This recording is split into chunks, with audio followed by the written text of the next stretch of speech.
다시 한번 좀 말씀드리겠습니다.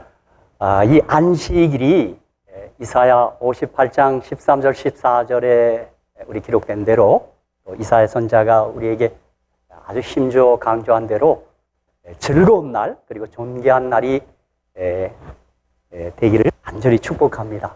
그래서 이날 가장 즐거운 날 그리고 존귀한 날이 우리 모두가 그런 경험하시기를 간절히 축복합니다. 이 아침 우리 다 같이 신약성경 마태복음 24장의 말씀을 함께 우리 봉독하겠습니다. 오늘 제가 본문을 선택한 말씀은 신약성경 마태복음 24장의 말씀입니다. 마태복음 24장 15절에서 22절 그리고 29절로 30절 그리고 끝부분 45절에서 51절 이렇게 24장의 세 부분을 좀 함께 읽도록 하겠습니다. 마태복음 24장 15절에서 22절입니다. 그러므로 너희가 선지자 다니엘의 말한 바 멸망에 가증한 것이 거룩한 곳에 선 것을 보거든 읽는 자는 깨달을진저 그때에 유대에 있는 자들은 산으로 도망할지어다. 지붕 위에 있는 자는 집 안에 있는 물건을 가지러 내려가지 말며 밭에 있는 자는 겉옷을 가지러 뒤로 돌이키지 말지어다. 그날에는 아이벤 자들과 젖먹이는 자들에게 화가 있으리로다. 우리 20절로 22절은 우리 같이 한번 읽을까요? 여기 우리 주님이 마태복음 24장 감람산에서 종말 재림의 때를 예언하시고 말씀하시면서 20절과 22절에 이런 특별한 언급을 하셨어요. 자, 20절입니다. 다 같이 한번 읽겠습니다. 시작. 너희의 도망하는 일이 겨울에나 안식일이 되지 않도록 기도하라. 이는 그때에 큰 환난이 있겠습니다. 창세로부터 지금까지 이런 환난이 없었고 후에도 없으리라. 그 날들을 감하지 아니할 것이면 모든 육체가 구원을 얻지 못할 것이나 그러나 택하신 자들을 위하여 그 날들을 감하시리라. 아멘. 네. 자, 이제 조금 좀 나아가서 29절로 30절을 또 한번 같이 한번 읽겠습니다. 짧은 두 절의 말씀이니까 마태복음 24장 29절로 30절입니다. 시작. 그날 환난 후에 즉시 해가 어두워지며 달이 빛을 내지 아니하며 별들이 하늘에서 떨어지며 하늘의 권능들이 흔들리리라. 그때에 인자의 징조가 하늘에서 보이겠고 그때에 땅의 모든 족속들이 통곡하며 그들이 인자가 구름을 타고 능력과 큰 영광으로 오는 것을 보리라. 아멘. 지금 우리가 그 성취를 앞두고 있는 예언입니다. 우리가 얼마나 모두 간절히 이 예언의 성취를 지금 고대하고 기다리고 있습니까? 그렇죠? 인자가 구름을 타고 능력과 큰 영광 오는 것을 보리라. 그렇죠? 우리 모두의 소망입니다. 자, 이제 끝부분 24장 45절로 51절의 말씀을 제가 봉독하겠습니다. 이 마지막 때 이 24장 45절에서 51절 그 다음에 마태복음 25장 전체가 이제 세 가지 비유가 나오고 24장의 끝에 이 한 가지 비유, 이 비유가 우리 마지막 때를 사는 우리들이 어떻게 살아야 할 것인가를 말해주는 우리 예수님의 비유입니다. 충성되고 지혜 있는 종이 되어 주인에게 그 집 사람들을 맡아 때를 따라 양식을 나눠줄 자가 누구뇨? 주인이 올 때 그 종의 이렇게 하는 것을 보면 그 종이 복이 있으리로다. 내가 진실로 너에게 이르노니 주인이 그 모든 소유를 저에게 맡기리라. 만일 그 악한 종이 대비되고 있습니다. 충성되고 지혜 있는 종이 있는가 하면 악한 종이 있어요. 만일 그 악한 종이 마음에 생각하기를 주인이 더디 오리라 하여 동무들을 때리며 술 친구들로 더불어 먹고 마시게 되면 생각지 않은 날 알지 못하는 시간에 그 종의 주인이 이르러 엄히 때리고 외식하는 자의 받는율에 처하리니 거기서 슬피 울며 이를 갈미 있으리라. 아멘. 저는 오늘 이 본문의 말씀을 가지고 충성되고 지혜 있는 종, 우리를 가리킨다고 그렇게 읽고 싶습니다. 그 충성되고 지혜 있는 종은 때를 따라 양식을 나누어 줄 사람, 나누어 줄 종인 것입니다. 여러분, 오늘 여기서 마지막 때를 살면서 우리가 어떻게 살아야 할지를 얼른 간파하셔야 합니다. 여러분, 주님 오시는 그날까지 우리 모두가 때를 따라 양식을 나눠주는 사람이 되어야 할 줄로 믿습니다. 그 양식은 우리가 먹는 밥과 빵이 될 수 있겠고, 물론 주님이 이 말씀하신 것은 영의 양식, 우리 복음을 우리가 나눠주며 살아야 될 것을 주님은 우리에게 말하고 있는 것입니다. 여러분, 혹 우리 예수님의 삶은 어떠하셨을까? 우리 예수께서 어떤 삶을 사셨을까? 그런 생각들 좀 하게 되죠?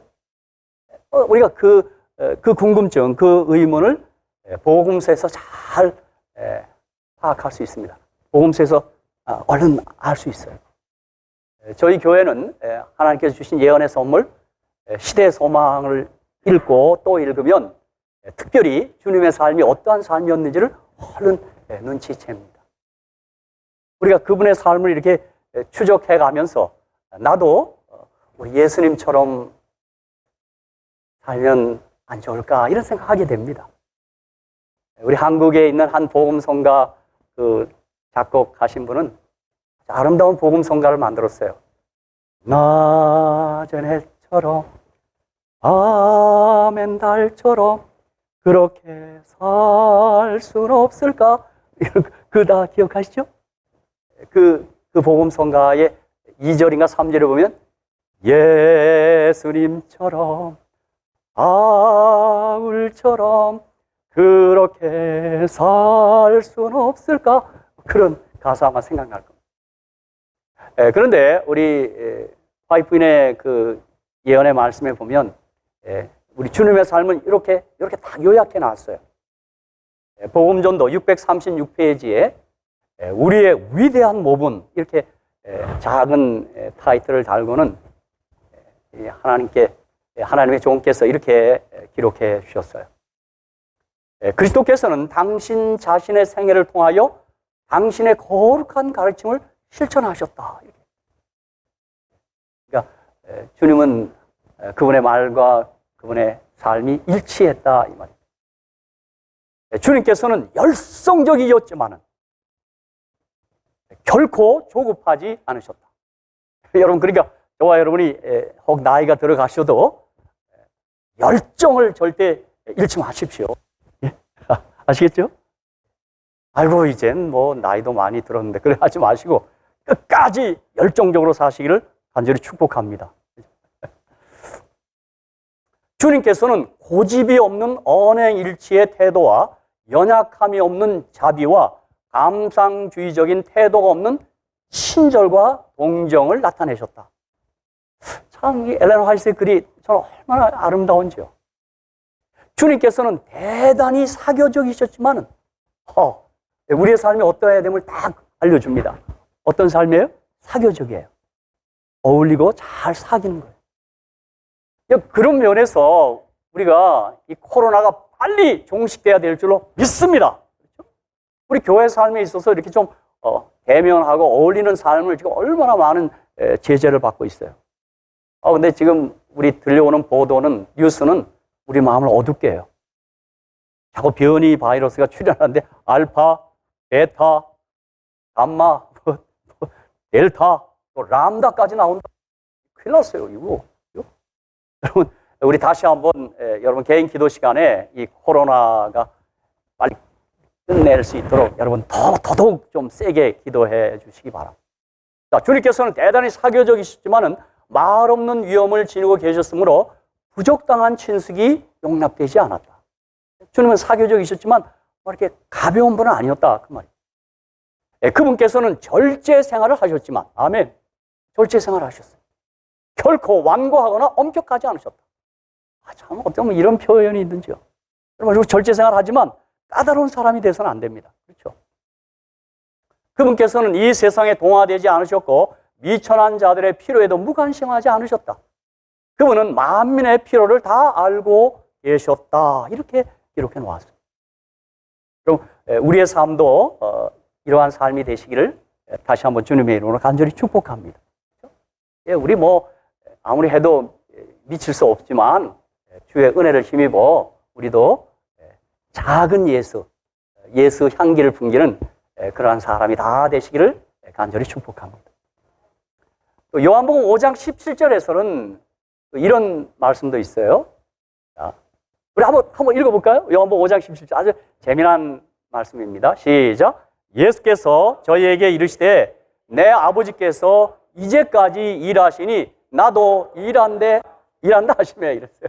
여러분, 이게 주님이 안식일날 병자 고치고 났더니 당시 종교 지도자들이 왜 안식일에 병자 고치냐고 자꾸 시비할 때 주님이 하신 말씀이에요. 거기에 대한 답변이었어요. 아버지께서 일하시니 나도 일한다. 우리도 안식일에 일해야 되겠네. 예. 여러분, 사실 안식일에 물론 쉬는 날인데 우리가 3가지 수고는 해야 합니다. 예배 드리기 위한 경건의 수고는 해야 합니다. 이날에 예배 드립니다. 그 다음에 필수적인 일의 수고는 하셔야 돼요. 제 아내가 안식일이라고 해서 밥 안 해주지 않고 밥 해줍니다. 그건 해야 돼요. 밥 먹는 거 해야 돼요. 그 다음에 사랑의 수고 하셔야 돼요. 우리 예수님처럼 병자들 고치고 어려운 자 돌보고 그거 해야 돼요. 그래서 안식일에 행하는 3가지 수고는 저는 경건의 수고, 사랑의 수고, 그 다음에 필수적인 일의 수고 하셔야 합니다. 안식일에 아무 일도 하지 못한다 그래서 세수도 안 하고 나오시는 분 없죠? 안식일에 세수하고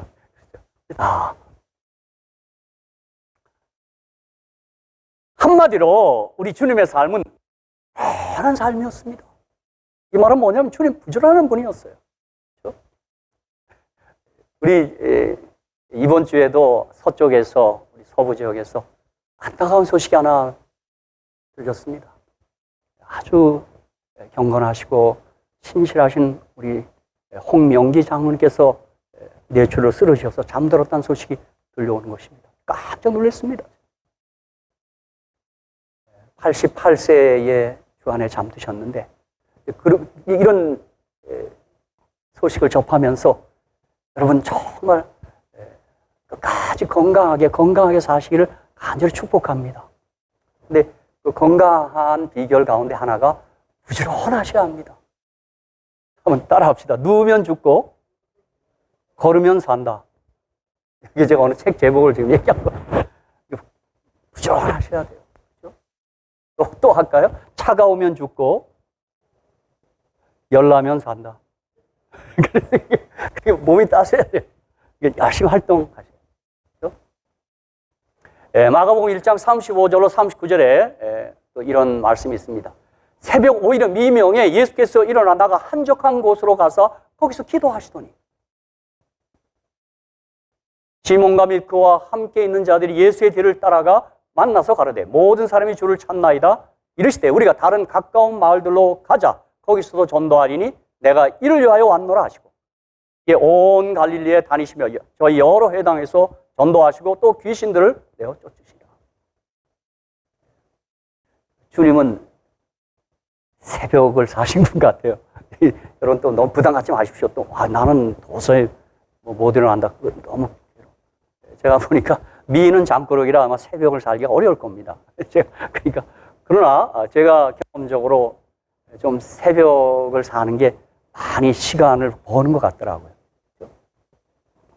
또 사도행전 10장 38절에 보면 하나님이 나사렛 예수에게 성령과 능력을 기름 붓듯 하셨음에 저가 두루 다니시며 착한 일을 행하시고 마귀에게 눌린 모든 자를 고치셨으니 이는 하나님이 함께 하셨습니다.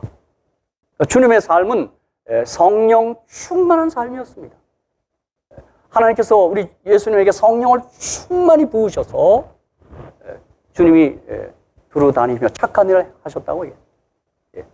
요한복음 3장, 우리 방송실 죄송합니다. 제가 우리 요한복음 3장 34절도 함께 읽고 갑시다. 여러분 이것도 한번 같이 한번 읽어보겠습니다. 우리 주님의 삶에 지금 몇몇 특징적인 말씀들을 우리가 함께 지금 읽고 있는 것입니다. 한번 같이 읽읍시다. 시작. 하나님의 보내신 이는 하나님의 말씀을 하나니 이는 하나님이 성령을 한량없이 주심이니라. 그러니까 여러분의 삶이 우리 주님과 같이 되기 위해서 성령을 한량없이 받으시며 살아가시기를 간절히 축복합니다. 성령 받은 사람, 하나님 말씀을 하게 되어 있는 것입니다. 또 마태복음 20장 28절이나 누가복음 19장 10절에서는 우리 주님께서 친히 자신이 삶의 목적, 사명을 친히 고백한 말씀이 있어요. 인자가 온 것은 섬김을 받으려 함이 아니라 도리어 섬기려 하고 자기 목숨을 많은 사람의 대속물로 주려 함이라. 내가 이 땅에 온 목적, 이 땅을 사는 목적에 대해서 딱 얘기했어요. 섬기러 왔다 그랬어요. 섬기러. 항상 섬기기 위해서 대기하고 있다. 또 누가복음 19장 10절에서도 인자의 온 것은 잃어버린 자를 찾아 구원하려 함이니라 그렇게 말한 바 있습니다. 이 모든 것들을 종합하면 마태복음 4장 23절 25절에 주님의 삶의 아주 모습이 아주 구체적으로 이렇게 묘사해 놨어요. 예수께서 온 갈릴리에 두루 다니사 저희 회당에서 가르치시며 천국 복음을 전파하시며 백성 중에 모든 병과 모든 약한 것을 고치시니 그의 소문이 온 수리아에 퍼진지라. 사람들이 모든 앓는 자 곧 각색병과 고통에 걸린 자, 귀신 들린 자, 간질하는 자, 중풍병자들을 데려오니 저희를 고치시더라. 갈릴리와 데가볼리와 예루살렘과 유대와 요단강 건너편에서 허다한 무리가 쫓으리라. 그래서 예수님이 이 땅을 살아가시면서 행하셨던 3대 주요 사역이 있어요. 오늘 우리들의 삶의 모습도 그러한 모습이기를 이 시간 간절히 기도합니다. 자, 그 3대 주요 사역은 뭐냐면 전파하는 사역이었어요. 그리고 가르치는 일이었어, 사역이었어요. 그 다음에 치유하는 사역입니다. 저는 오늘 이 시간에 예수님의 이 3대 사역 가운데 가르치시고 전파하는 사역, 즉 예수님의 설교에 대해서 잠깐 주목하려는 것입니다. 저와 여러분도 어떤 형태든 이 복음을 가르치고 전파하고 이렇게 전하는 일에 헌신하며 사셔야 합니다. 왜? 우리가 주님의 모습을 우리가 본받고 싶고 주님을 따르고 싶기 때문에 그렇습니다. 그래서 여러분, 주님이 이 설교하시는 일, 가르치고 전파하시는 일 우리가 딱 이렇게 설정하고 보면 복음서에 예수님의 아주 주요 4대 설교가 있습니다. 아주 위대한 설교가 4가지가 있어요. 그럼 여기 벌써 화면에 떴네요. 첫 번째 뭐죠? 산상에서 행하신 산상설교입니다. 마태복음 5장에서 7장까지의 산상설교입니다. 이게 1대 설교입니다. 두 번째 설교는 뭐예요? 화면에 떴습니다. 뭐예요? 마태복음 13장의 천국 비유 설교입니다. 세 번째가 오늘 우리가 본문으로 선택한 감람산에서 행하신 재림, 종말 설교입니다. 마태복음 24장, 25장 감람산 설교가 세 번째 탑3입니다. 네 번째는 뭘까요? 요한복음 13장에서 17장까지 있는 다락방 설교입니다. 그러고 보니까 주님의 생애 마지막 순환주간에 큰 설교, 2대 설교를 한 겁니다. 감람산 설교와 다락방 설교를 주님의 생애 마지막 순환주간에 행하신 설교입니다. 근데 오늘 제가 마태복음 24장을 본문으로 삼아 설교를 준비한 이유는 복음사역자 148페이지에 하나님의 종께서 우리 목회자들에게 부탁한 말씀 때문에 그렇습니다. 목회자는 제7일 안식일 재림교회의 신앙의 기초로서 예언의 확실한 말씀을 소개하여야 한다. 저는 이 예언의 신의 우리 화이트의 증언의 말씀을 읽어가다가 어떤 말씀 앞에 서면 얼마나 친절하게 이렇게 다 얘기했는지 모릅니다. 이러이러한 것들을 자주 설교하라 이런 말들이 있어요. 여러분, 엘렌 화이트께서 적어도 매일 하루에 한 번은 읽으라는 성경장이 있어요. 혹시 아십니까? 매일 읽어라, 이 장은. 고린도전서 13장입니다. 저는 그런 말씀 때문에 그걸 빼갖고 가능하면 한번 읽어보고 하루를 지나려고 14장 빼놨습니다. 다니엘서와 요한계시록에 수록된 예언들을 깊이 연구하고 이와 아울러 보라 세상 죄를 좋아하는 하나님의 어린 양이로라고 하신 말씀을 깊이 깨달아야 할 것이다. 그 다음에 이어지는 말씀은 보십시오. 마태복음 24장은 모든 사람들이 주의하여야 할 중대한 성경 말씀임을 강조하기 위해 나에게 여러 번 제시되었다. 여러분 24장 51절까지인데 여러분 자세히 보셔야 합니다. 우리는 지금 거기에 기록된 예언들이 전부 성취되어 가고 있는 시대에 살고 있다 그랬어요. 아멘. 아멘. 정말 우리가 지금 마태복음 24장 종말의 때에 우리가 살고 있는 것입니다. 그러므로 저는 이 시간에 4대 설교 중에 감람산 설교, 마태복음 24장, 25장 설교 이 말씀을 묵상하며 함께 은혜를 받고자 하는 것입니다. 여러분 거듭 지금 마태복음 24장을 자세히 보셔야 합니다. 아마 우리 시대는 더더욱 그럴 것입니다.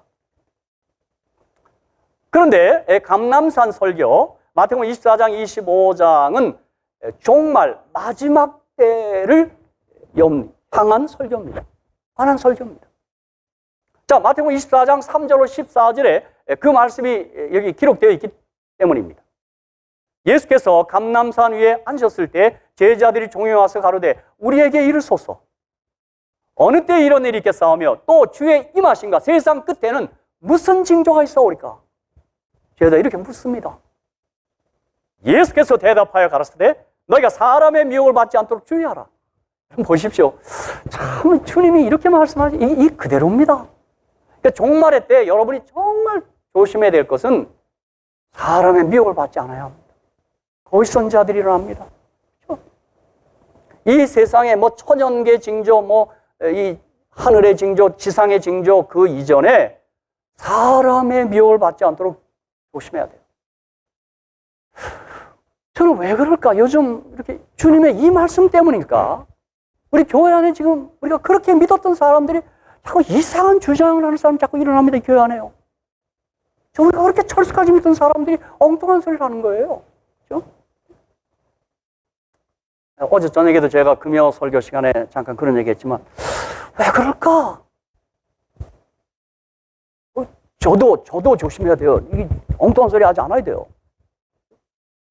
여러분 지켜보셔야 돼요. 은퇴 안 돼도 서부에 살 때 지켜봐요. 저 인간이 또 엉뚱한 소리 하는 거 보셔요. 어제 그랬어요. 상한 밥을 먹어서 그런 것 같다고. 여러분 이상한 소리 자꾸 들려요. 또 그렇게 얘기해도 시기를 정하는 사람이 또 일어나요. 뭐 4년 뒤에 뭐 2030년에 여러분 오늘 이제 24장에 나옵니다. 우리 때와 시간은 알 수 없다고 그랬어요. 그럼 끝났어요. 여러분 더 이상 자꾸 정하면 안 돼요. 예수께서 대답하여 가라사대 때 너희가 사람의 유혹을 받지 않도록 주의하라. 많은 사람이 내 이름으로 와서 이르되 나는 그리스도라 하여 많은 사람을 미혹해 하리라. 난리와 난리 소문을 듣겠으나 너희는 삼가 두려워 말라. 이런 일이 있어야 돼. 끝은 아직 아니니라. 민족이 민족을 나라가 나라를 대적하여 일어나 있고 초체 기근과 지진이 있으리니. 여러분 보세요. 최근에도 IT에 몇 년 전에 지진이 있었는데 또 지진이 와서 지금 상당한 많은 사람이 죽습니다. 그 가난한 나라인데. 예? 이 모든 것이 재난의 시작이니라. 그때 사람들이 너희를 환난에 넘겨주겠으며 너희를 죽이리니 너희가 내 이름을 위하여 모든 민족에게 미움을 받으리라. 그때 많은 사람이 시험에 빠져 서로 잡아주고 서로 미워하겠으며 거짓 선자가 많이 일어나. 이거 보세요. 그냥 일어난다 그러면 좋겠는데 우리 예수님 정확히 보시죠. 많이 일어난다 그랬어요. 많이. 여러분 우리가 떠나온 한국이요. 목사가 몇 만인지 아십니까? 무당은요 목사 수보다 더 많아 또. 희한한 나라입니다. 희한한 나라. 많은 사람을 미혹하게 하겠습니다. 불법이 성함으로 많은 사람의 사랑이 식어지리라. 그러나 끝까지 견디지 않은 구원을 얻으리라. 14절입니다. 14절. 여러분, 재림의 결정적 징조가 하나 있습니다. 여러분, 이 징조의 성취가 있어야 끝이 옵니다. 다른 것들은 다 격가지 징조들이에요. 자, 14절 다 같이 시작. 이 천국 복음이 모든 민족에게 증거되기 위하여 온 세상에 전파되리니 그제야 끝이 오리라. 아멘. 여러분, 세계 지금 유엔에 등록된 세계 나라 수가 몇 나라입니까? 보통 230개국으로 봅니다. 230개국. 그럼 우리 자랑스러운 재림교회, 우리 오늘 아침 우리 교과 시간에 연장론이 아주 우리 재림교회가 그저 얕잡보지 말라고 이 보통 교회가 아니라 저 아멘입니다. 여러분, 이 교회가 전 세계 217개 국가에 선교하고 있습니다. 여러분, 미 성송회가 매년 발표합니다. 제 2위가 어딘지 알까요? 제 3위가 어딘지 알아요? 장로교, 침례교 아니에요. 그리고 그 나라들이 세계 선교하고 있는 나라들이 60개가 안 돼요. 여러분, 정말 재림교 함부로 깔보지 마십시오.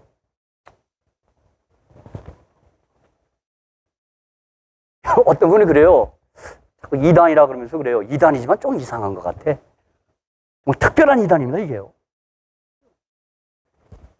이 천국의 모든 민족이 증거돼 온 세계 그제야 끝이 옵니다, 여러분. 저는 지금 대총회가 2년 연기됐는데 제가 지난 인디아나폴리스에서 대총회 내가 그렇게 뛰어가고 싶었던 이유가 하나 있습니다.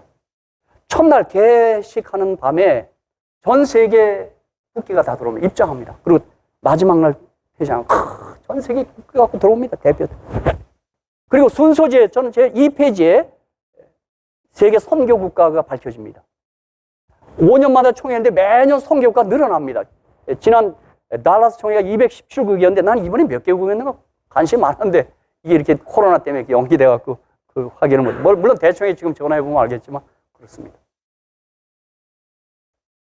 그래서 24장이 이 종말에 관하여 주님이 말씀하시고 예언하셨는데 크게 이렇게 분류가 되어 있어요. 자, 24장 1절로 28절에는 예루살렘의 멸망과 세상 종말을 같이 이렇게 오버랩 해놨어요. 겹쳐서 얘기해놨어요. 29절로 31절에 예수 그리스도의 재림에 대해서 아주 딱 북한에서 말했어요. 24장 32절로 35절에 무화과 나무 비유를 가지고 종말을 또 주님이 말씀하셨어요. 24장 36절로 44절에 종말의 시기에 대해서 나와 있어요. 그날과 그 시를 아무도 모른다 그랬어요. 끝났어요. 더 이상 여러분 알려고 하지 마세요. 그죠? 근데 제자도 계속 어느 때 그래요. 주님이 아주 답을 잘했어요. 생각지 않은 때라 그랬어요. 여러분이 올 것 같은 때보다 조금 더 늦게 올 겁니다. 그리고 여러분이 더디 오리라 생각하면 그보다 좀 빨리 올 겁니다. 그죠? 다시 묻습니까? 어느 때 오신다고요? 생각지 않은 때 오십니다. 그리고 이제 24장 45절로 51절, 또 25장 1절로 13절, 25장 14절로 30절, 25장 31절로 46절에 네 가지 비유. 이것은 성도들이 이렇게 살아야 한다는 것을 말해주는 네 가지 비유입니다. 그 첫 번째가 충성되고 지혜로운 종의 비유가 나와 있어요. 두 번째가 열처녀 비유가 있고, 세 번째 달란트 비유가 있고, 네 번째 양과 염소의 비유가 있습니다. 여러분, 우리가 충성되고 지혜로운 종이 되어야 하며 슬기로운 다소천처럼 기름을 준비해야 되고, 달란트 비유처럼 우리가 달란트를 항상 활용하고 적극적으로 행동해야 합니다. 섬겨야 합니다. 양과 염소의 비유에서 보여준 것처럼 우리 양처럼 항상 우리 이웃을 돌아보며 살아야 하는 것입니다. 이것이 재림을 준비하며 재림을 고대하며 사는 사람들의 삶의 모습입니다. 다시 한번 마태복음 24장 36절 44절, 우리 가운데 두 번 다시 시기 정하는 사람 없기 위해서 제가 한 번 더 읽어야 되겠어요. 이렇게 얘기하는데 또 한국에 또 누가 시기 정하고 있어요. 제가 또 불려와요. 희한해. 아주 이상한 사람도 많아.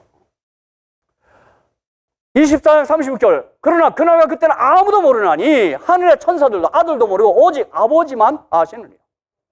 노아의 때와 같이 인자의 맘도 그러하리라. 홍수 전에 노아가 방주에 들어가는 날까지 사람들이 먹고 마시고 장가들고 시집가고 있으면서 홍수가 나서 저희를 다 멸할까지 깨닫지 못하였으니 인자의 맘도 이와 같으리라. 그때 두 사람이 밭에 있음에 하나는 데려감을 당하고 하나는 버려둠을 당할 것이요, 두 여자가 매를 갈고 있음에 하나는 데려감을 당하고 하나는 버려둠을 당할 것이니.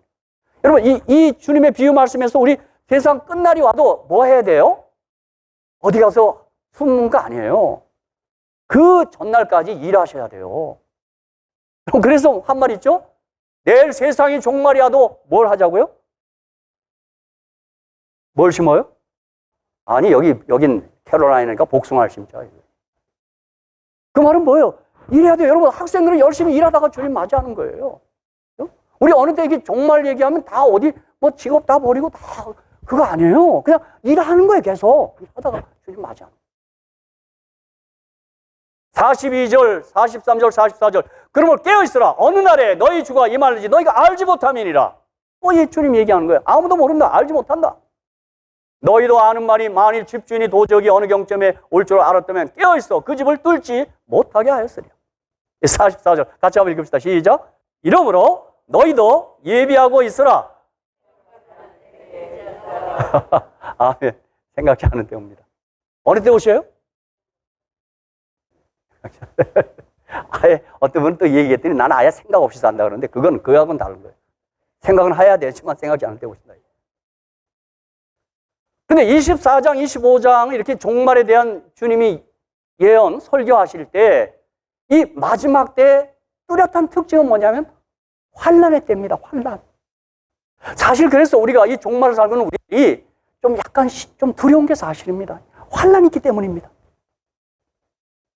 여기 마태복음 24장 21절, 22절에 이는 그때 환난이 있겠습니다. 창세로부터 지금까지 이런 환난이 없었고 후에도 없으리라. 그 날들을 감하지 않을 것이며 모든 육체가 구원을 얻지 못할 것이나 그러나 택하신 자들 위하여 그 날들을 감하시리라. 자, 다니엘 12장 1절. 우리 예수님이 마태복음 24장 15절 다니엘을 지목했어요. 여러분, 다니엘서도 자세히 연구하셔야 돼요. 예수님이 지목하시기 때문에 여러분 종말을 깨닫기 위해서 다니엘서 잘 하셔야 돼요.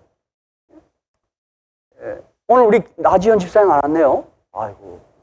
제가 우리 다니엘서 연구를 저녁 때마다 하면서 다니엘 2장 7장 하면서 4대 제국 그러니까 지금은 알 텐데 바벨론, 메데파사, 헬라, 로마 다 아시죠?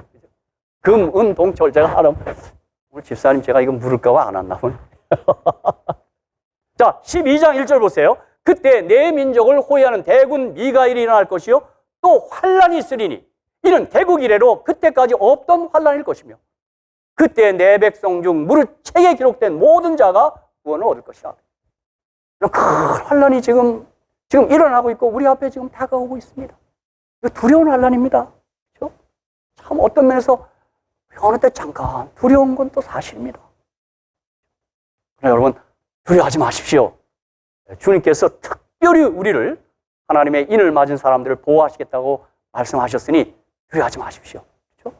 하나님 어떻게든 우리를 지켜주실 것입니다. 제가 우리 새벽 시간에 우리 제자훈련반에서 얘기합니다만 제가 다니엘서를 연구하다가 제 가장 강한 인상과 은혜를 받은 건 뭐냐면 다니엘서에 나타난 인물들은 그 핍박과 환난과 시험이 왔을 때 죽지 않습니다. 다니엘 3장에서 세 친구를 그 풀불에서 딱 보호해주고 다니엘 6장 4장으로 해서 다니엘을 딱 보호하고 딱 보호합니다. 사실 기독교 2000년 역사를 보면 많은 승리를 냈습니다. 그런데 다니엘서만큼은 주님이 다니엘서를 딱 지목했어요. 다니엘서에 보면 그의 백성, 주의 백성들을 하나님 특별히 보호하시더라고요. 3장의 그 풀불 속에 다 그 금 신상에 다니엘 세 친구 딱 서 있습니다. 안 합니다. 여러분 이거 어렵습니다. 다 거의 다 하는데 나 혼자 서 있는 거 진짜 어렵습니다. 저는 언제 한번 연세대학교에서 이 목회자 무슨 바이블 세미나를 하는데 제가 갔어요. 제가 거기 은중관 교수님한테 제가 전화로 등록하면서 제가 안식교회인데도 참가해도 되냐 그랬더니 괜찮대요. 은중환 교수는 그러더라. 그래서 가서 했어요.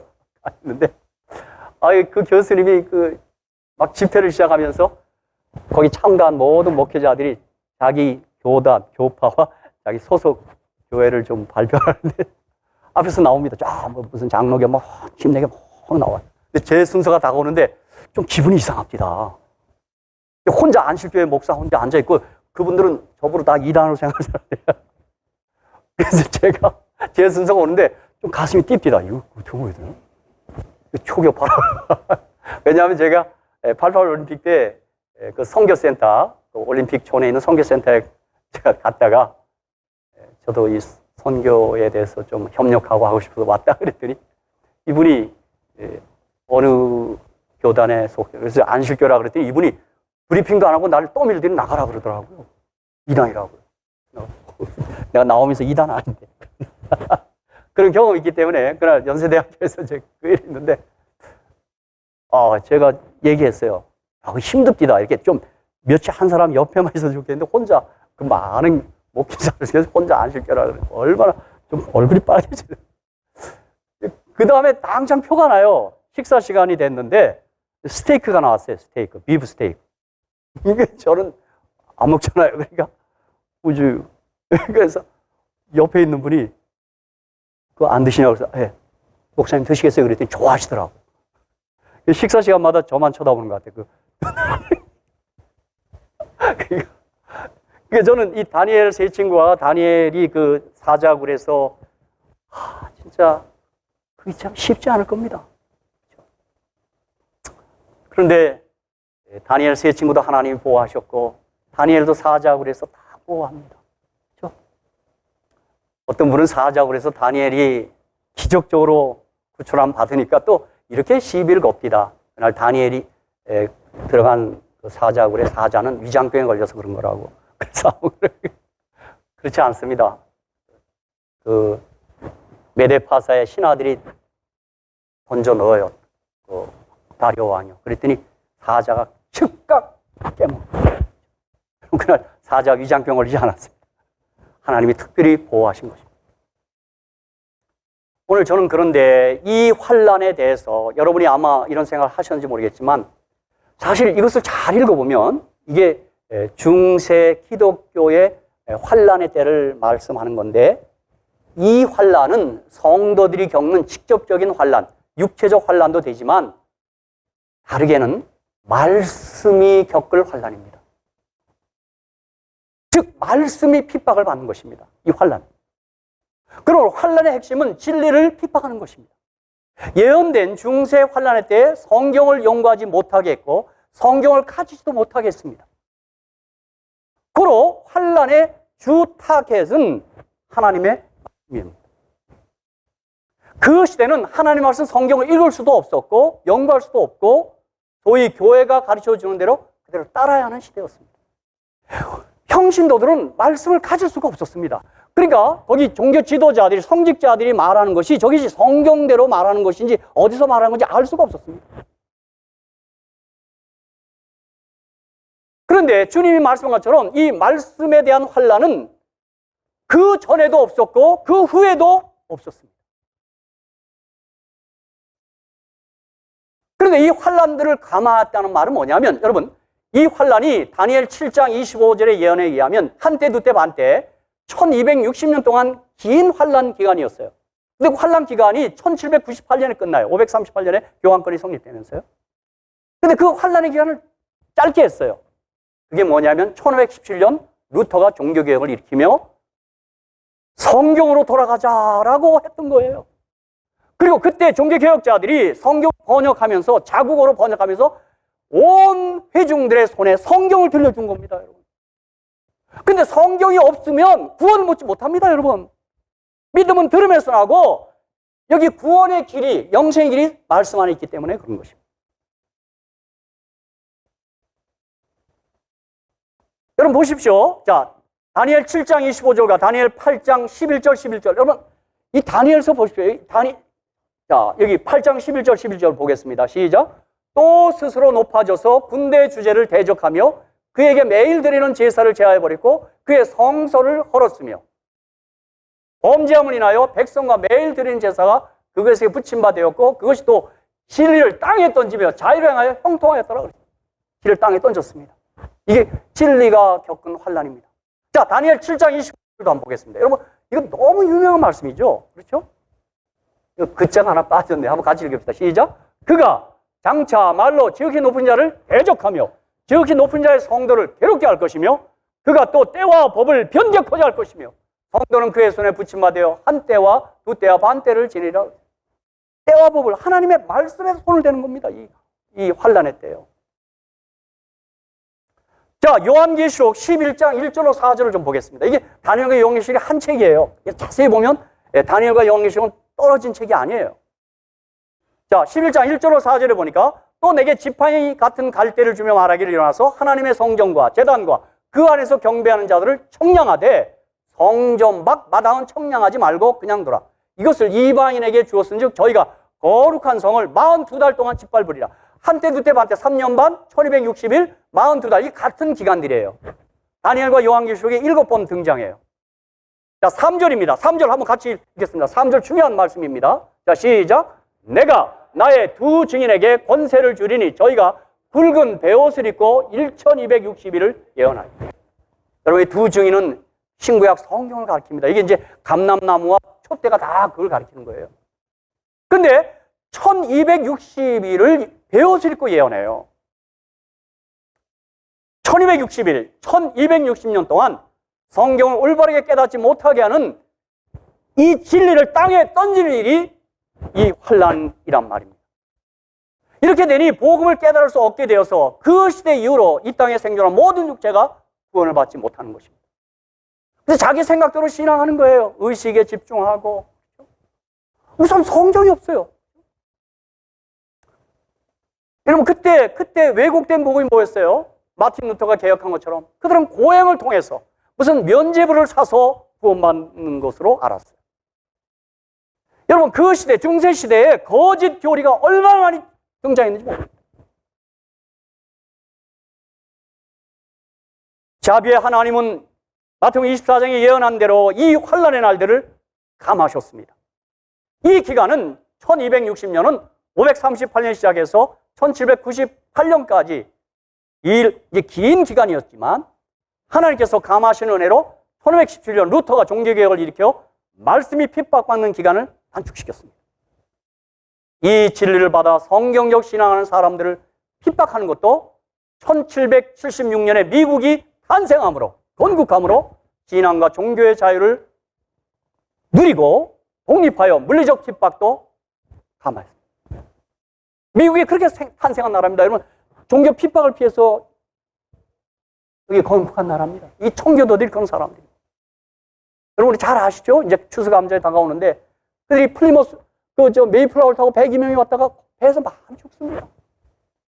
거기 보스턴 매사추 거기 도착해서 그들이 첫 번 추수감사절을 맞이하고 그 어려운 중에도 그들이 하나님께 감사 예배를 드리고 있습니다. 말씀이 환난을 받아 진리가 땅에 짓밟히기 때문에 진리를 올바르게 깨달을 사람이 없어지면 모든 육체가 구원을 받지 못하게 되는 것은 분명한 것입니다. 이게 주님이 그 말씀입니다. 그렇죠? 이 환난 때문에 육체가 구원을 받지 못해요. 말씀을 잃어버린 거예요. 말씀을요. 자, 이 말씀을 데살로니가후서 2장 10절에 이렇게 달리 표현했어요. 데살로니가후서 2장 10절입니다. 한번 보십시오. 자, 보세요. 자, 같이 읽겠습니다. 시작. 불의의 모든 속임으로 멸망하는 자들에게 이 말이니 이는 저희가 진리의 사랑을 받지 아니하여 구원함을 얻지 못합니다. 여러분, 구원은 그저 교회 나와서 믿습니다. 그로 끝나는 게 아닙니다. 진리를 올바르게 분별해야 합니다. 다시 한번 말씀드리는데 요한계시록 11장의 예언은 말씀이 당할 환난, 말씀을 올바르게 연구하지 못하게 억압했기 때문에 성전 마당이 짓밟혔다고 하고 두 증인이 베옷을 입었다고 상징으로 예언한 것입니다. 특별히 계시록 12장 14절 17절에 보면 자, 이렇게 교회가 핍박을 받을 때 하나님께서 하신 한 대책이 있었습니다. 그 여자가 큰 독수리의 두 날개를 받아 광야 자기 곳으로 날아가 거기서 그 뱀의 낯을 피하여 한 때와 두 때와 반 때를 받으며 교회가 핍박받는 기간이 1260년이었습니다. 중세 암흑시대였습니다. 여자의 뒤에서 뱀이 그 입으로 물을 강같이 토하여 여자를 물에 떠내려가게 하려 하되 땅이 여자를 도와. 이 땅이 미국입니다. 여러분, 교회 도운 거예요. 그 입을 벌려 용의 입에서 토한 강물을 삼키니 용이 여자에게 분노하여 돌아가서 그 여자의 남은 자손 곧 하나님의 계명을 지키며 예수의 증거를 가진 자들로 더불어 싸우려고 바다 모래 위에 섰더라. 이렇게 얘기했습니다. 그 여자의 남은 자손의 신원 특징이 뭐예요? 하나님의 뭐예요? 계명을 지키며 예수의 증거를 가지고. 여러분, 이 신원에 딱 일치하는 교회가 하나 있지 않습니까?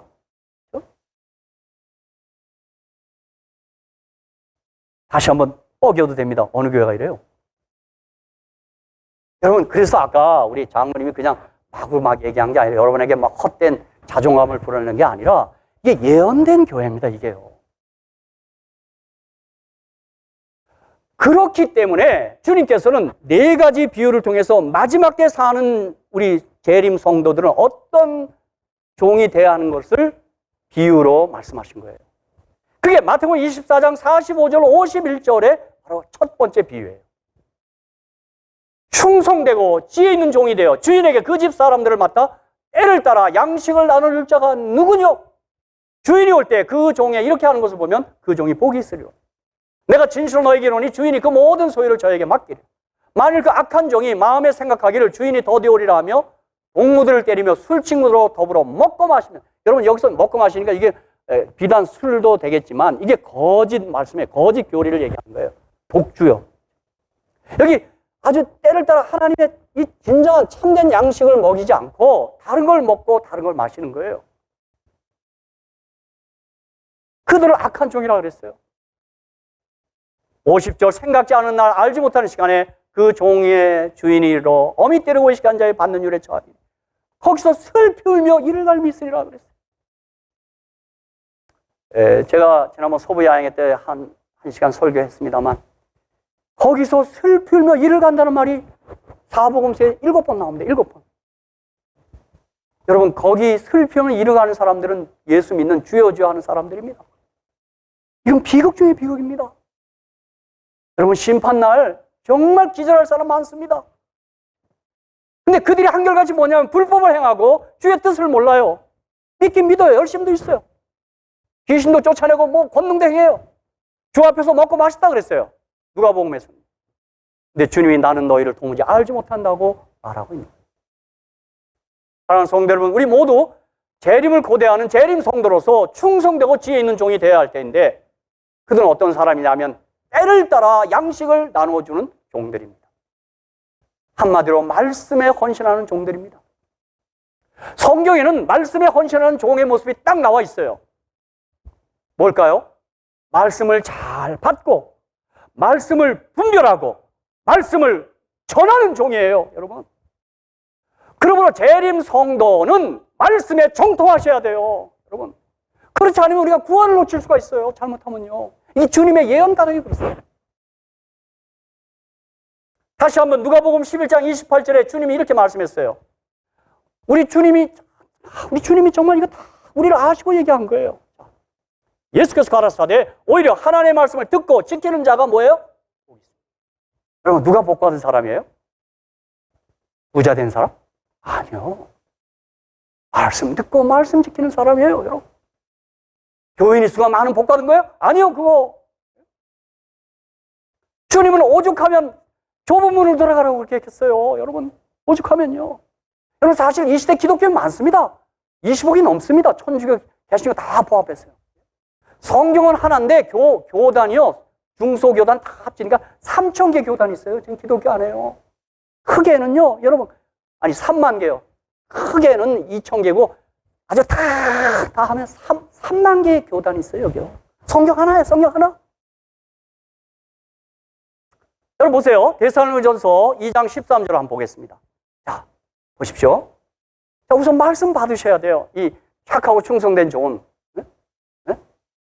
이러므로 우리가 하나님께 쉬지 않고 감사하면 너희가 우리에게 들은 바 하나님의 말씀을 받을 때 사람의 말로 아니하고 하나님의 말씀으로 받으니 진실로 그러하다. 이 말씀이 또한 너희 믿는 자 속에서 역사합니다. 말씀을 잘 받으셔야 합니다.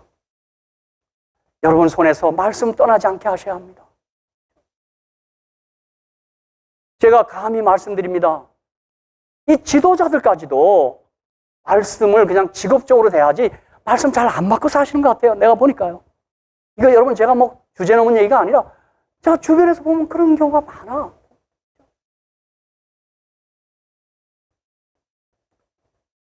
자, 두 번째 디모데후서 2장 15절입니다. 자, 말씀을 받는 일. 그다음 두 번째 말씀을 분별해야 돼요. 분별이요.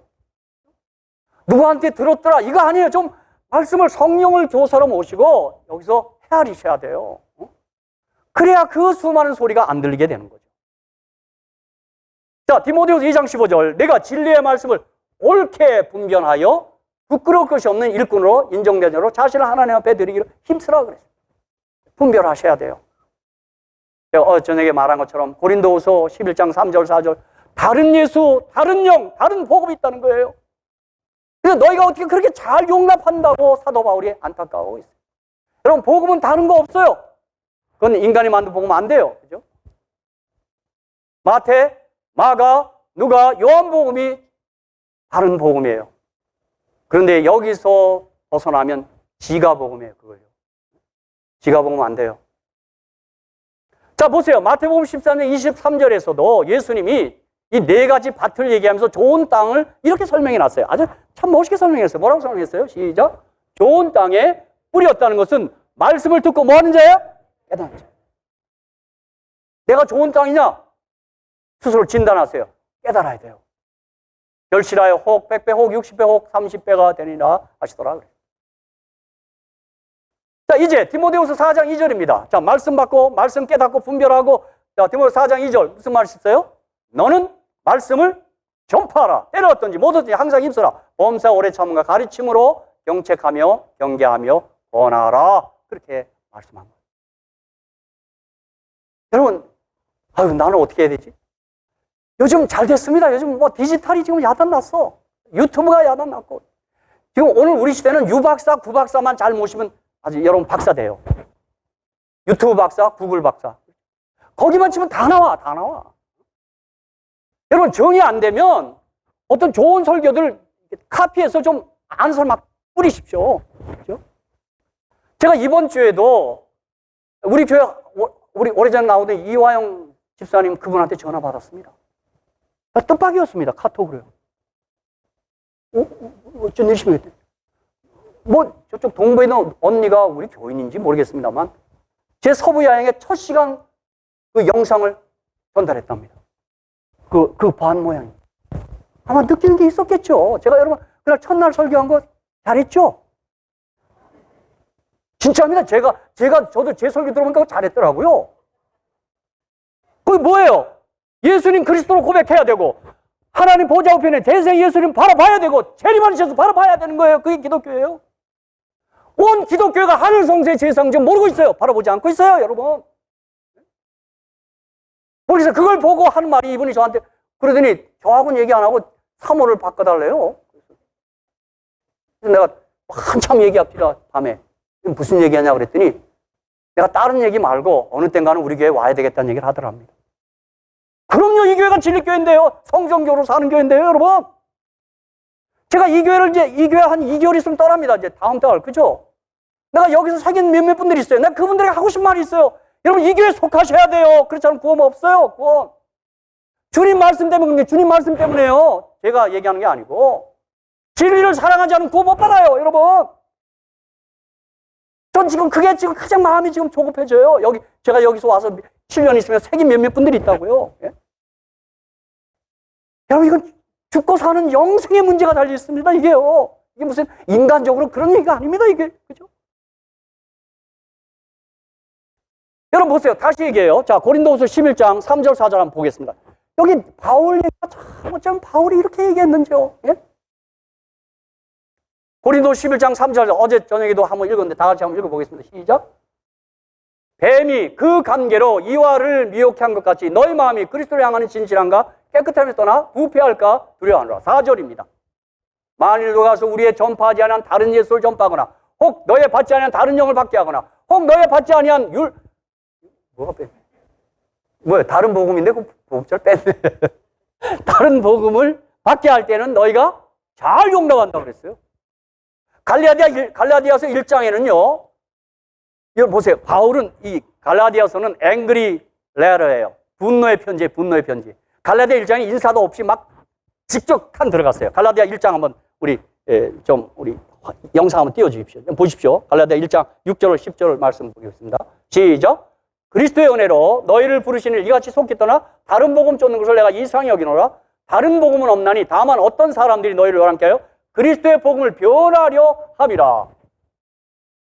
그러나 우리나 혹 하늘로부터 온 천사라도 우리가 너에게 전한 복음에 다른 복음을 전하면 어떻게 한다고요? 교집안. 성경 떠난 복음은 다른 복음이에요. 여러분, 저 감히 말씀드려, 저 이거 성경 정말 100번 읽었습니다. 새벽에 읽은 겁니다. 새벽에요. 이거 또 읽어요. 원어 확인하면서요. 저는 이 교회가 진리교회 아니라면 난 이 교회 매력 없습니다. 이 교회는 진리교회입니다. 여러분, 지금 제가 보니까요. 이 성경 여러분, 저는 그렇게 읽지 않았습니다. 난 정말 꼼꼼히 읽었습니다. 혹시나 내가 잘못 믿지 않은가? 나 그거 상당히 따졌습니다.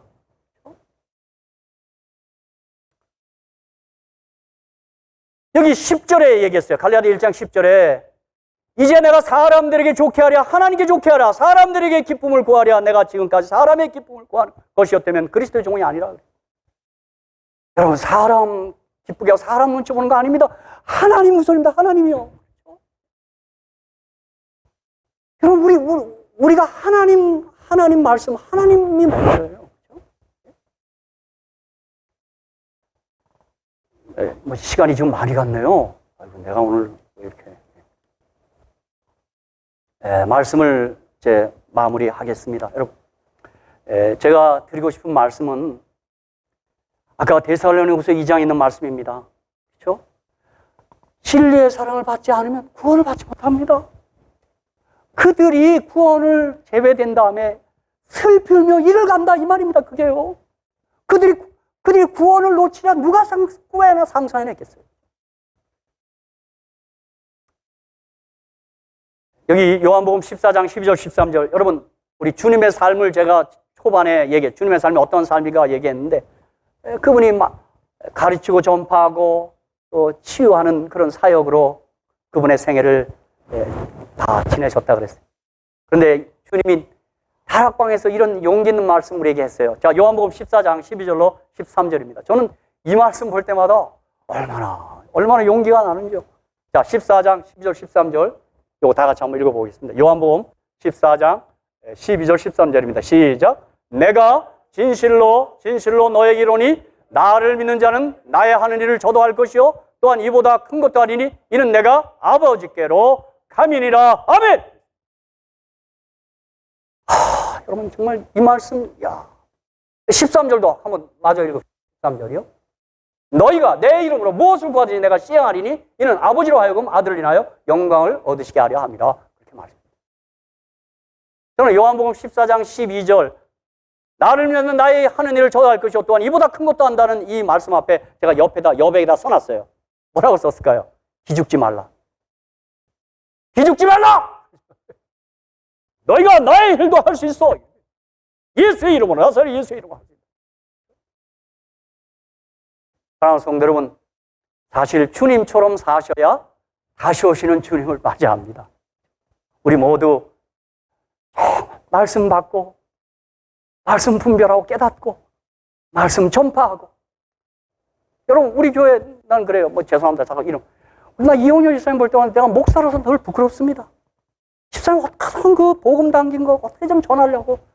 전 그거 볼 때마다 제가 얼마나 부끄러운지요. 어디 뭐 식당을 가서도 목사란 친구는 밥만 처먹고 나와. 집사님은 다 거기 뭐가 한 건 주고 나오더라고요. 나 그때마다 무슨 망치를 한 대씩 얻어먹는 것 같아요. 그 복음 담기고 전하는 거예요. 그죠? 재림 성도입니다. 그죠? 여러분, 아니면 유튜브, 구글을 갖고 좀 전하세요. 우리 가운데도 그런 은사 가진 분들 있잖아요. 그죠?